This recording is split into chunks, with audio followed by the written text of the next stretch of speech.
بسم اللہ الرحمن الرحیم۔ السلام علیکم پیارے دوستو، آج کی اس ویڈیو میں ہم آپ کو بتائیں گے کہ فرعون شادی کی پہلی رات اپنی بیوی سے کیوں ہمبستر نہ ہو سکا اور فرعون کی شادی کیسے ہوئی۔ فرعون نے کس طرح سے مصر کی سب سے خوبصورت عورت سے شادی کی اور مصر کی سب سے خوبصورت عورت سے فرعون کی کتنی اولادیں پیدا ہوئیں۔ کائنات کے سب سے بڑے کافر کی بیوی کو اللہ تبارک و تعالیٰ نے جنت کیوں عطا فرمائی، اور وہ کون سا ایسا کام تھا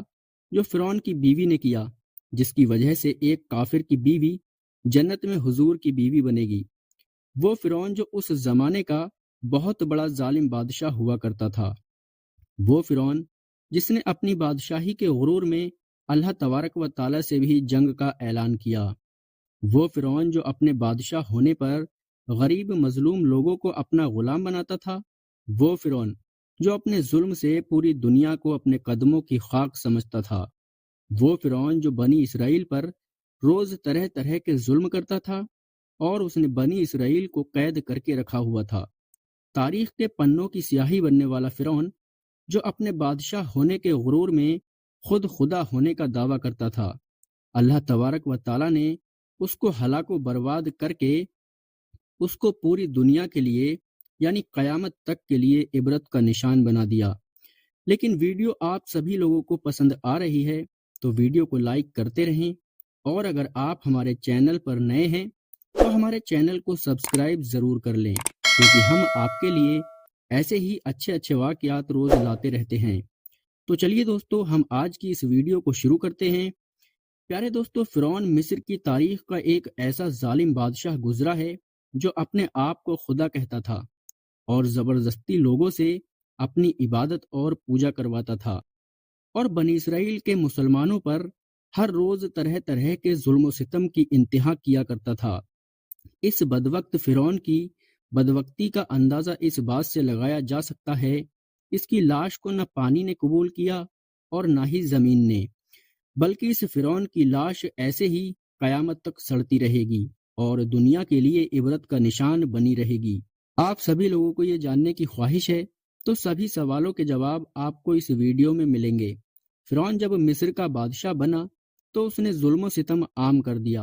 اور جب اس ظالم فرعون نے شادی کرنے کا منصوبہ بنایا یعنی ارادہ کیا، اس نے مصر کی سب سے خوبصورت عورت سے شادی کے لیے رشتہ ڈھونڈنے کو اپنے غلاموں سے کہا۔ فرعون کے سارے غلام اور وزیر سب کے سب مصر میں خوبصورت لڑکی کی تلاش میں پھیل گئے، اور ان سب لوگوں میں سے ایک غلام کو خوبصورت لڑکی کا پتہ چلا۔ جلد ہی اس غلام نے فرعون کے دربار میں آ کر خبر دی۔ تب فرعون نے اس لڑکی کے یہاں اپنا رشتہ بھجوایا جس کا نام آسیہ تھا۔ فرعون نے مصر کے رعایا بن ولید کی پوتی حضرت آسیہ کو شادی کا پیغام بھجوایا۔ میں آپ لوگوں کو بتا دوں کہ یہ رعایا بن ولید وہی بادشاہ تھا جو حضرت یوسف علیہ السلام کے دور میں مصر کا بادشاہ ہوا کرتا تھا، جو بہت ہی رحم دل تھا، اور وہ حضرت یوسف علیہ السلام پر ایمان لے آیا تھا، اور پھر اس نے حضرت یوسف علیہ السلام کو مصر کا بادشاہ بنا دیا تھا۔ جب حضرت آسیہ کو فرعون نے شادی کا پیغام بھجوایا، حضرت آسیہ کے والد اور حضرت آسیہ کو بھی یہ رشتہ بہت ناگوار گزرا، لیکن فرعون نے مصر کا بادشاہ تھا، اسی لیے اپنی بادشاہت کے زور پر زبردستی اس ظالم فرعون نے حضرت آسیہ سے شادی کر لی، اور حضرت آسیہ کو دھمکی دینے لگا کہ اگر حضرت آسیہ نے اس سے شادی نہ کی تو وہ ان کے ماں باپ کو قتل کر دے گا۔ فرعون نے اپنی بادشاہی کے زور پر حضرت آسیہ رضی اللہ تعالی عنہا سے شادی تو کر لی، لیکن شادی ہونے کے بعد بھی اللہ تبارک و تعالی نے حضرت آسیہ کو فرعون سے محفوظ رکھا، اور وہ آپ پر قادر نہ ہو سکا، یعنی آپ سے ہمبستری نہ کر سکا۔ دوستو، اس بارے میں علامہ اکرام لکھتے ہیں کہ جب فرعون کی شادی ہوئی تو شادی کی پہلی رات ہی جب فرعون حضرت آسیہ سے ہمبستری کرنے کے لیے کمرے میں داخل ہوا تو اللہ تبارک و تعالیٰ نے اس ظالم فرعون پر نیند کا ایسا غربہ ڈالا کہ وہ پوری رات ہی سوتا رہا۔ اور کچھ علامہ اکرام تو یہ بھی لکھتے ہیں کہ اللہ تبارک و تعالیٰ نے اس کی شادی کی پہلی رات فرعون کو نامرد کر دیا تھا، اور اس ظالم فرعون کی سہمت ختم ہو گئی تھی، جس کی وجہ سے حضرت آسیہ سے ہمبستری نہ کر سکا، اور اس طرح اللہ تبارک و تعالیٰ نے حضرت آسیہ کی عظمت کو محفوظ رکھا۔ کئی روایتوں سے پتہ چلتا ہے کہ فرعون کو ایک ایسی بیماری ہو گئی تھی، اس ظالم فرعون کا زبردست طریقے سے کافی علاج بھی ہوا تھا، لیکن وہ ٹھیک نہ ہو سکا، جس کی وجہ سے مصر کے حکیموں نے اس کو ساری عمر کے لیے ہم بستری کرنے سے منع کر دیا تھا۔ دوستو، ہم آپ کو بتا دیں کہ حضرت آسیہ رضی اللہ تعالی عنہ اس بادشاہ کی نسل سے تھیں جس بادشاہ نے حضرت یوسف علیہ السلام کے دور میں اسلام قبول کر لیا تھا۔ دوستو، حضرت آسیہ ایک پاک دامن اور بہت ہی نیک خاتون تھیں، یعنی آپ بہت ہی تقوی پرہیزگار خاتون تھیں، اور اللہ تبارک و تعالیٰ نے حضرت آسیہ کو فرعون کے ناپاک ارادوں سے محفوظ رکھا۔ لیکن حضرت آسیہ ایک بادشاہ ہونے کے باوجود آپ کے پاس مال اور دولت زیادہ تھی،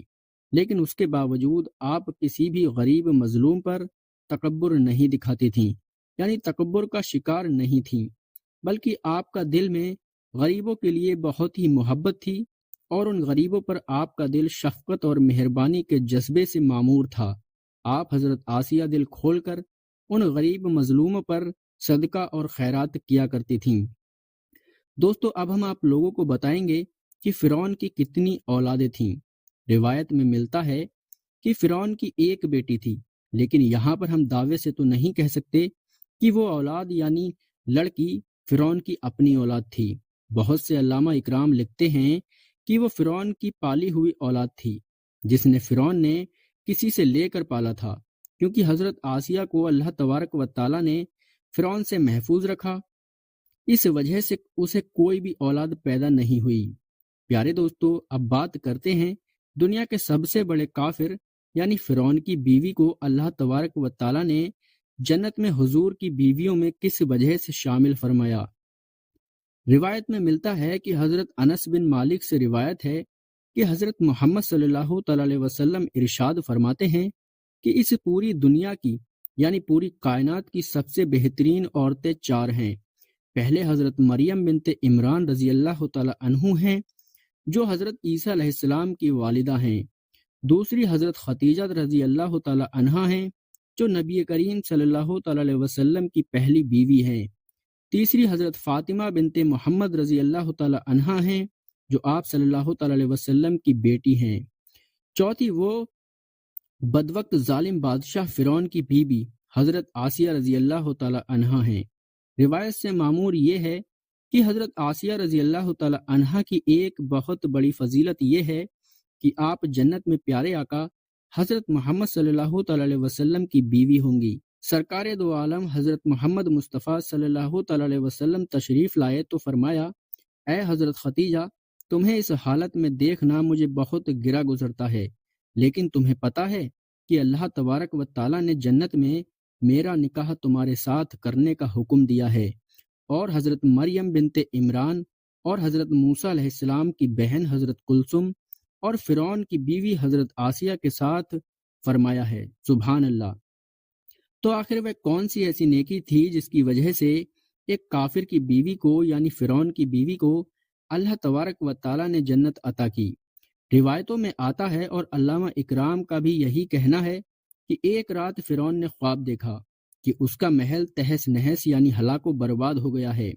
یہ خواب دیکھ کر فرعون بہت زیادہ ڈر گیا۔ اس ظالم فرعون نے فوراً ہی نجومیوں کو بلا کر ان سے خواب کی تعبیر پوچھی، تو ان نجومیوں نے بتایا کہ بنی اسرائیل میں ایک ایسا بچہ پیدا ہوگا جو تمہارے محل کو تہس نہس کر دے گا، یعنی نیست نابود کر دے گا، اور تم سے تمہاری یہ بادشاہی اور تم سے یہ تمہارا لخت جگر چھین لے گا، اور تمہارا سب کچھ تباہ و برباد کر دے گا۔ فرعون نے جب ان نجومیوں کی یہ تعبیر سنی تو فوراً ہی فرعون نے محل کے اندر حکم جاری کر دیا کہ بنی اسرائیل میں جو بھی لڑکا پیدا ہوگا اس بچے کو قتل کر دیا جائے گا۔ جب سے کبھی بھی بنی اسرائیل میں کوئی بھی بچہ پیدا ہوتا تو فوراً اس بچے کو قتل کر دیا جاتا۔ لیکن انہی دنوں اللہ تبارک و تعالیٰ کے حکم سے جب حضرت موسیٰ علیہ السلام پیدا ہوئے تو فوراً اللہ تبارک و تعالیٰ نے ان کی ماں کو حکم دیا، اس بچے کو ایک صندوق میں بند کر کے دریا میں ڈال دو۔ اللہ تبارک و تعالیٰ کا حکم پاتے ہی ان کی والدہ نے حضرت موسیٰ علیہ السلام کو اللہ تبارک و تعالیٰ کے حکم پر ایک صندوق میں رکھ کر دریا میں ڈال دیا۔ اس دریا سے فرعون کے محل کی طرف ایک نہر بہتی تھی، یہ صندوق بہتا ہوا اللہ تبارک و تعالیٰ کے حکم سے یعنی قدرت سے اس نہر میں چلا گیا، اور یہ صندوق بہتا ہوا فرعون کے محل کے پاس آ کر رک گیا۔ جیسے ہی فرعون نے جب اس صندوق کو دیکھا تو اپنے سپاہیوں کو حکم دیا کہ اس صندوق کو اس نہر سے نکالا جائے اور محل میں لا کر کھولا جائے۔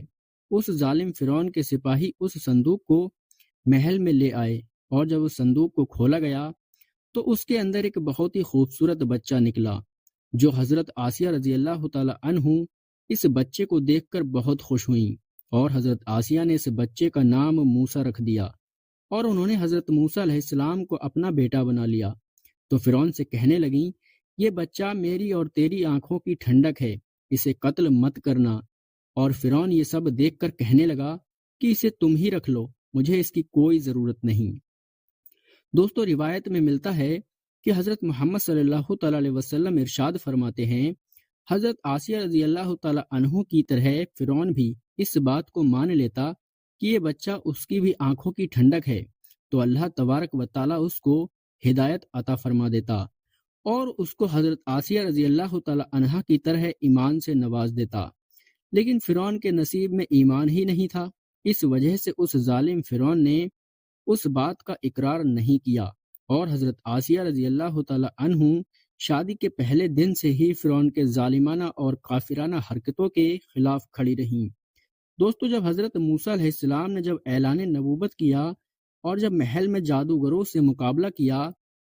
تو یہ دیکھ کر حضرت آسیہ رضی اللہ تعالی عنہ حضرت موسیٰ علیہ السلام پر ایمان لے آئیں۔ دوستو، آج کا ہمارا یہ ویڈیو آپ لوگوں کو کیسا لگا ہمیں کمنٹ باکس میں ضرور بتائیں، اور اللہ اکبر ضرور لکھ دیں۔ ہماری اللہ تبارک و تعالیٰ سے دعا ہے